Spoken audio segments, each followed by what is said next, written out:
আসসালামু আলাইকুম দর্শক, সবাই কেমন আছেন? আশা করি যে যেখানে আছেন আল্লাহর রহমতে ভালোই আছেন।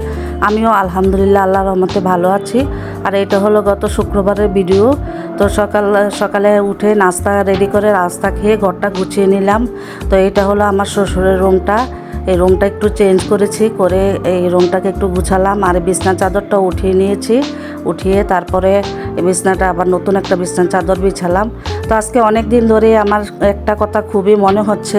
আমার আম্মার আর সব সময় বলতো আমাদের মেয়েদের নাকি মৃত্যুর আগ পর্যন্ত আমরা বলতে পারবো না যে আমরা আমাদের স্বামীর সংসার করে যেতে পারবো। এই কথাটা আজকে কয়েকদিন ধরে মনে হচ্ছে। তো আজকে আমি আমার এক পরিচিত ভাবির কথা আপনাদের সাথে শেয়ার করব। ভাবির গল্পটাই আপনাদের সাথে শেয়ার করব। তো ওই ভাবি যখন বিয়ে হয়েছিল তখন ওনার হাজব্যান্ড বিদেশ ছিল। তো বিদেশ থাকার পরে বিয়ের কয়েক বছর পরে উনি জানতে পারে যে ওনার হাজব্যান্ডের চরিত্র ভালো না, চরিত্র খারাপ। তারপরে উনি এটা শুনেও উনি কোনো কিছুই করেননি। উনি ওনার বাবা মাকেও জানান নাই, ভাই বোনকেও জানান নাই। উনি নিজেই ধৈর্য ধরেছেন। উনি হয়তো মনে করেছেন যে হয়তো একদিন না একদিন ভালো হয়ে যাবে। তো তারপরে অনেক বছর যাওয়ার পর ওনার হাজব্যান্ডেরও বয়স হয়ে গেল, উনিও দেশে চলে আসলো একবারে। তো দেশে থাকা শুরু করলো। আর ভাবির হাজব্যান্ড যখন বিদেশ থাকতেন তখন ওনার জন্য টাকা পয়সা পাঠাতো। ওই টাকা দিয়ে উনি অল্প অল্প করে টাকা জমিয়ে জমি কিনেছেন। ওই জমিগুলো উনি ওনার হাজব্যান্ডের নামে কিনেছেন। তারপরে ঘরের আসবাবপত্র কিনেছেন, জিনিসপত্র কিনেছেন। ওনার কাছে উনি কোনো টাকাই রাখেননি, সব টাকাই উনি ওনার হাজব্যান্ডকেই দিয়ে দিয়েছেন।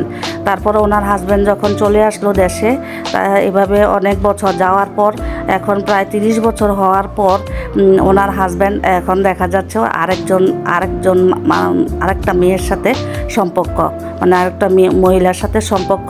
তো এখন ওনার হাজব্যান্ড ওনাকে বলতেছে যে ওনাকে ছেড়ে দেবে, ওনার সাথে সংসার করবে না। তো এখন ছেলে মেয়েরাও বড় হয়ে গেছে। এই সময় যদি ওনার হাজব্যান্ড এরকম একটা কথা বলে তাহলে এখন উনি কি করবে? আর ওনার কাছে ওর সম্বল বলতে উনি কোনো কিছুই রাখেননি, সব কিছুই ওনার হাজব্যান্ডকে দিয়ে দিয়েছেন। এমনকি কেউ যদি ওনাকে টাকা পয়সা দিত ওইটাও উনি ওনার হাজব্যান্ডকে দিয়ে দিত। উনি নিজের কাছে এক টাকাও রাখতেন না। এখন এই সময় ওনার হাজব্যান্ড ওনার সাথে অনেক অশান্তি করতেছে। ওনাকে বলতেছে যে ওনার সাথে সংসার করবে না, ওনাকে ছেড়ে দেবে। তো এই জন্য এখন ওই ভাবি উনি শুধু কান্না করেন। কান্না করা ছাড়া ওনার আর কোনো উপায় নেই। আসলে আমাদের কিছু কিছু সময় বিবেক নিয়ে নয়, আমাদেরকে বুদ্ধি দিয়ে সংসার করতে হয়। ওই যে উনি যে তখন দেখেছেন যে ওনার হাজব্যান্ড এরকম, উনি যদি তখন থেকে অল্প অল্প করে টাকা জমাতেন, ওনার কাছে যদি টাকা পয়সা থাকতো, তাহলে তো আজকে উনি ওনার হাজব্যান্ডের কাছে এত ছোট হয়ে থাকতে হতো না। এখন ওনার হাজব্যান্ড ওনাকে নানান ধরনের কথা বলে, নানান ধরনের অত্যাচার করে, তারপরে ওইগুলো সহ্য করে উনি ওনার হাজব্যান্ডের কাছে থাকতে হচ্ছে। এখন তো ওনার বাবা মার কাছে আসার মতো রাস্তা নেই। ওনার বাবা নাই, মা নাই, উনি কার কাছে আসবেন? ভাইয়েরও বয়স হয়ে গেছে, বৃদ্ধ হয়ে গেছে, এখন উনি কার কাছে আসবেন? এখন কথা হলো, উনি যে আবেগ নিয়ে সারা জীবন সংসার করেছেন, উনি ভেবেছেন ওনার স্বামী একদিন না একদিন ঠিক হয়ে যাবে। তাহলে এখন যে উনি ঠিক হলেন না, এখন যে ওনার সাথে এসব অশান্তি করতেছে, এখন উনি কি করবেন? এখন ওনার কান্না করা ছাড়া আর কোনো কিছুই নেই। আমি মনে করি আমাদেরকে সবসময় একটু বুদ্ধি খাটিয়ে চলতে হয়।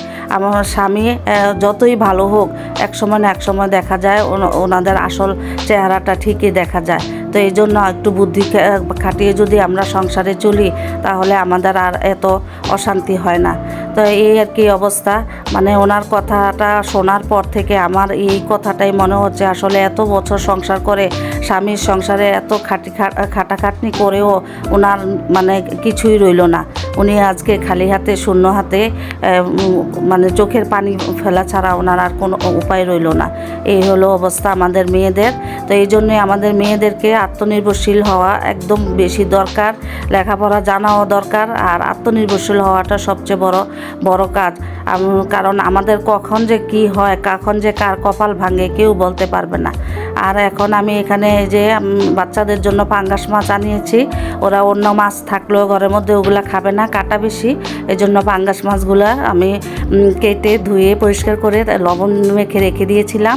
তারপরে এখন হলুদ মরিচ মেখে রেখে দিয়েছি। রাতে যখন আমার গ্যাসের আগুন আসবে তখন আমি এগুলো ভেজে নেব। আর এখন আমি ভর্তা বানাবো, যেহেতু শুক্রবার একটু স্পেশাল কিছু করব। তো এখন আমি বরবটি দিয়ে ভর্তা বানাবো। বরবটি সিদ্ধ করে নিয়েছি, আর এখানে রসুন আর পেঁয়াজ আর শুকনো মরিচ ভেজে নিয়েছি। তো এগুলোকে মেখে নিচ্ছি, মেখে তারপরে বরবটিগুলোকে মেখে তারপরে ধনেপাতা দিয়ে মেখে নেব। তো এই যে আমার আজকে শুক্রবারের মেনু, এই যে ডাল, আর এখানে মাছের ভর্তা, এই যে পাঙ্গাস মাছের লেজের ভর্তা, আর এটা হলো আলু ভর্তা, আর এটা হলো ওই যে বরবটি ভর্তা।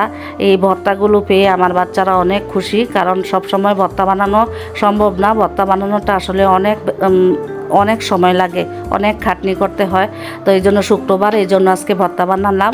তো দর্শক, আমি এখন মাছগুলো ভেজে নিচ্ছি। ভাজতে ভাজতে আমি আমার রিকোয়েস্টটা আপনাদের কাছে করে নেই। আমার ভিডিওর কোনো অংশ যদি আপনাদের ভালো লেগে থাকে তাহলে একটা সাবস্ক্রাইব করে দিবেন।